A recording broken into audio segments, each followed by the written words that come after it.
Hello साथियों, नमस्कार। कैसे हैं आप सब लोग? आई होप काफ़ी अच्छे होंगे, स्वस्थ होंगे, मस्त होंगे। आप सबको पता है कि यूपी ट्रिपल एससी जेई के अंदर जो फॉर्म फिलिंग स्टार्ट हो चुका है।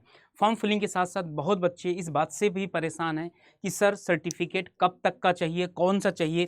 क्योंकि मैं एक चीज़ जानता हूं कि आप बहुत मेहनत करके एग्ज़ाम को क्वालिफाई करेंगे।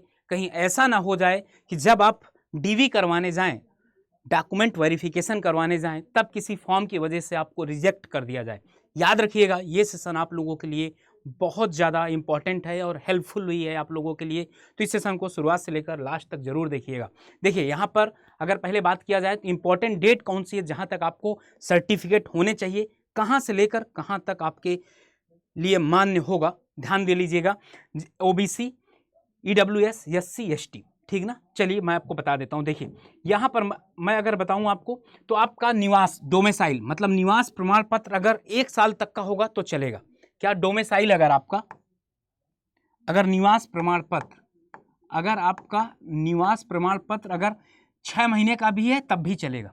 समझ गए ना? 6 महीने का है तब भी चलेगा, मतलब जनवरी तक के बाद का है तब भी ये चल जाता है। इसमें कोई बहुत बड़ा इशू नहीं आता। लेकिन मेरा एक ही मानना है कि 1 अप्रैल के बाद बना होना चाहिए। जैसे इन्होंने लिखा था कि 1 अप्रैल से लेकर कब तक का, 7 जून के बीच के सारे डॉक्यूमेंट होने चाहिए, इनका बोलना है। लेकिन निवास चल जाएगा। लेकिन करना है क्या यार, 50-100 रुपया लगना, बनवा लीजिए। क्यों बाद में कोई प्रॉब्लम हो आपको। तो आपने निवास मतलब डोमिसाइल आपने करवा लिया।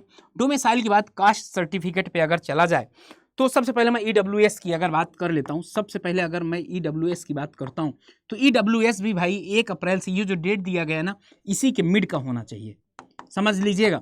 और अगर आपके ईडब्ल्यूएस बना 7 जून के बाद, मतलब वहाँ जो साइन होती है तहसीलदार की, अगर 7 जून के बाद अगर 8 जून पड़ गई तो कोई मतलब नहीं है, आप जनरल में काउंट होंगे। याद रखिएगा, ठीक ना, पहला। और अगर ओबीसी का, ओबीसी एससी एसटी, देखिए एससी का थोड़ा सा, इसका कास्ट सर्टिफिकेट बनवाना थोड़ा सा मुश्किल होता है। एससी और एसटी का थोड़ा सा मुश्किल होता है। लेकिन अगर आपके पास है तो, और एक चीज ध्यान दे लीजिएगा, यहाँ सेंट्रल वाला नहीं चलेगा। सेंट्रल वाला किसी जगह पे चल भी जाता है, किसी जगह पे चलता भी नहीं है। तो सेंट्रल वाला नहीं, आपको स्टेट वाला लगाना है। क्यों मैं ऐसा क्यों बोल रहा हूं सर? मैं ऐसा इस वजह से बोल रहा हूं, लेटर सपोज कोई यहाँ पर एक कास्ट है, समझिएगा। लेटर सपोज ओबीसी के अंदर कोई एक कास्ट है, वो कास्ट हमारे स्टेट में आती है ओबीसी में, या हमारी स्टेट में आती है जनरल में, और सेंट्रल में आती है हमारा ओबीसी में। बहुत ऐसी कास्ट है कि सेंट्रल में आपका ओबीसी है, स्टेट में हमारा जनरल है। तो भाई ये डिफरेंस आ जाता है। तो फिर स्टेट वाले नहीं मानेंगे, यूपी वाले मानते नहीं। जैसे एसएससी जेई के वाले फॉर्म में ऐसी प्रॉब्लम देखने को मिली है कि उन्होंने जो कास्ट सर्टिफिकेट बनवाया था, ईडब्ल्यूएस हाल फिलहाल में उन्होंने जो बनवाया था वो आपका स्टेट का था, वैकेंसी सेंट्रल की थी। तब उन्होंने प्रॉब्लम किया था कि इसमें स्टेट और सेंट्रल दोनों लिखवा लेकर आइए। तो ये बड़ी समस्या हो जाती। तब फिर आपके कागज पर कोई भी अधिकारी साइन नहीं कर सकता, पुराने डेट पर कोई भी अधिकारी साइन नहीं कर सकता, तब आपको प्रॉब्लम हो सकती है। तो यहाँ पर जितने डॉक्यूमेंट होने चाहिए वो आपकी स्टेट के होने चाहिए, मतलब यूपी के होने चाहिए। यूपी का मतलब कि वहाँ स्टेट लिखा रहता है, ठीक ना, या स्टेट ऑब्लिक सेंट्रल भी लिखा रहेगा, तब भी आपका काम चल जाएगा। तो ये भी आपके डॉक्यूमेंट जो होने चाहिए आपके इसी के बीच के होने चाहिए। फॉर्म फिल कर दीजिएगा, लेकिन डॉक्यूमेंट उसके पहले आपके पूरे के पूरे वेल अपडेट होने चाहिए। क्या क्या आपका निवास हो जाना चाहिए, निवास के बाद आपका ओबीसी कास्ट सर्टिफिकेट हो गया। ईडब्ल्यूएस वालों के लिए पहले आय जात बनेगा, इसके बाद ईडब्ल्यूएस बन जाएगा। और इसको सब बनवा कर आप रख लीजिएगा, क्योंकि सिलेक्शन के बाद कोई भी कमी ना हो। क्योंकि कुछ बच्चे ये है ना, मैं बताऊं, कुछ बच्चों को मेरे पास कमेंट आते हैं कि सर हमने ये जाति तो बदलती नहीं है, जाति सर हमारा पिछले साल वाला है उसको लगा दें। भाई लगाने को तो लगा सकते हैं, जाति थोड़ा ना बदल जाएगी। लेकिन भाई लास्ट में कोई प्रॉब्लम ना हो, इस बात का ध्यान रख लीजिएगा। इस वजह से मैं बता रहा हूं कि सारे डॉक्यूमेंट 1 अप्रैल के बाद बनने हैं। और अभी भी टाइम है आपके पास, 20 दिन का टाइम है। अगर नहीं बना तो जाकर बनवा लीजिए, 20 दिन में सारे डॉक्यूमेंट बन जाएंगे आपके। ओके, सारे डॉक्यूमेंट बन जाएंगे। ये तो रहा आपका ये डॉक्यूमेंट। जनरल का कोई भी डॉक्यूमेंट नहीं लगेगा। क्यों? क्योंकि इन्होंने एकदम साफ साफ मेंशन कर दिया है कि आवेदन करने से पूर्व आवेदन करने से पूर्व दिनांक 1/4/2024 से 7/6/2024। और मैं बता दूं, ये सेशन मैं एक बार और लेकर बता चुका हूं आपको कि कब से कब तक का आपको डॉक्यूमेंट चाहिए। और यहाँ पर ये भी देख लीजिएगा, ईडब्ल्यूएस प्रमाण पत्र जो सबसे ज़्यादा बवाल ईडब्ल्यूएस में होता है, जो वित्तीय वर्ष 2023-24 की आय पर आधारित हो, उसमें लिखा होना चाहिए 23-24 पर, और किस वर्ष के लिए बने 24-25 हेतु मान्य हो।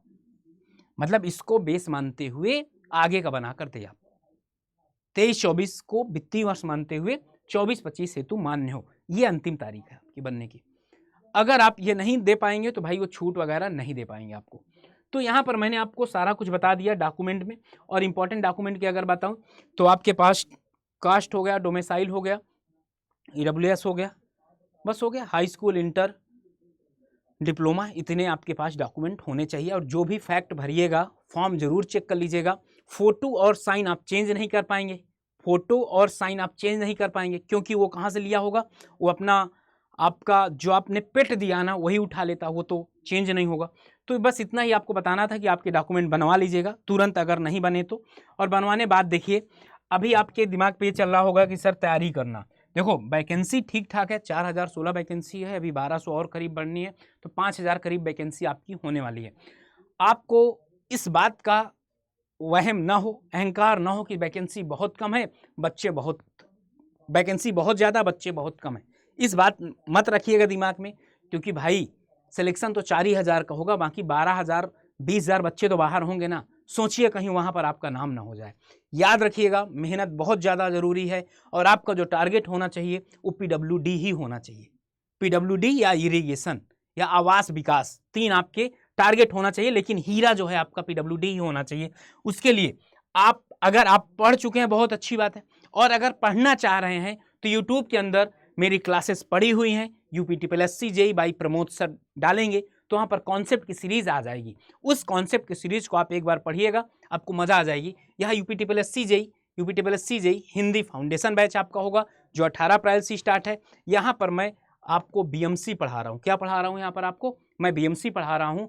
और यह आगाज बैच UPTPLSC JEE का जो 21 मई से स्टार्ट है। कब से? 21 मई से स्टार्ट है, 9 से 10 PM ये चलेगा, जाकर इनरोल कर लीजिएगा। और हाँ, यहाँ पर मैक्सिमम डिस्काउंट के लिए, अगर आपको चाहिए मैक्सिमम डिस्काउंट और मिनिमम प्राइस पे चाहिए तो Y579 आपको कूपन कोड लगाना है। एक बात ये भी ध्यान रख लीजिएगा, कि आपको मेरा एक सजेशन और भी रहेगा कि आप ना पहले ऐप को डाउनलोड कर लीजिएगा। क्या करिएगा? ऐप को डाउनलोड कर लीजिएगा। ऐप को डाउनलोड करने के बाद आपसे मेरा रिक्वेस्ट है कि महापैक में इनरोल करिएगा। ये महापैक है आपका। इस महापैक में अगर इनरोल करेंगे ना यार, तो आप चाहे तो इसको कितने का, 2162 रुपए का भी ले सकते हैं 1 साल के लिए। ये 1 साल के लिए, लेकिन जब तक आपका UPTPLSC JEE पेपर नहीं हो जाएगा तब तक ये वैलिड रहेगा, याद रखिएगा। यहाँ पर आप क्या कर सकते हैं, यहाँ पर आप चाहें तो 2162 का ले सकते हैं। और आप अगर कुछ डिस्काउंट चाहते हैं तो Y579 जैसे ही आप यहाँ पर अप्लाई करेंगे, देखिएगा कितने का पड़ जा रहा है, 1989 रुपए का पड़ जा रहा है। ऐप को डाउनलोड करके करेंगे तो यहाँ पर आपको और भी डिस्काउंट मिल जाएगा, करीब 1900 रुपए का पड़ेगा 1 साल का। क्या ही चाहिए भाई, ऑफलाइन में तो यार 10-10 हज़ार रुपये फीस है। तो जाओ फटाफट इनरोल करो यार मेरे भाई। और अपनी पढ़ाई को ऐसे नहीं, पहले यूट्यूब के अंदर सर्च कर लीजिएगा, पसंद आए तो ज़रूर क्लास में इनरोल करिएगा। मिलते हैं आपसे क्लास में। All the best. जितना बताया हूँ गलती मत करिएगा। और वीडियो को देखने के लिए आप सभी लोगों का तहे दिल से शुक्रिया मेरे भाई। Okay, bye bye and thank you.